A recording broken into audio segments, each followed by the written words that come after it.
ખબર છે કે કંઈ બી નવી વસ્તુ શીખવા માટે કે યાદ રાખવા માટે મેઇનલી 3 ટેકનિક્સ હોય છે. ફર્સ્ટ વિઝ્યુઅલ, સેકન્ડ ઓડિટરી અને થર્ડ છે કિનેસ્થેટિક. વિઝ્યુઅલ લર્નર્સ હોય છે એમને ડ્રોઈંગ, પિક્ચર્સ વધારે ગમે છે. યાદ રાખવા માટે એ લોકો ફ્લો ચાર્ટ કે ડાયાગ્રામથી બનાવીને યાદ રાખી શકે છે.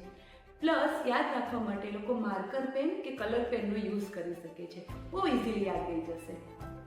સેકન્ડ ટેકનિક છે ઓડિટરી ટેકનિક.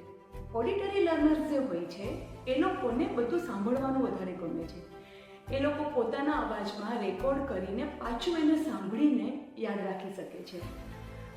થર્ડ ટેકનિક્સ છે કિનેસ્થેટિક ટેકનિક. કિનેસ્થેટિક ટેકનિકમાં લર્નર્સને બોડી મૂવમેન્ટ વધારે હોય છે. એ લોકોએ ચાલતા ચાલતા રીડિંગ કરવું જોઈએ અને લખીને કરવું જોઈએ. રાઇટ અને રીરાઇટ વડે કિનેસ્થેટિક લર્નર બહુ ઇઝીલી યાદ રાખી શકશે. એકચ્યુઅલી મારી ફેવરેટ ટેકનિક છે ઓડિટરી ટેકનિક. તમારી કઈ છે?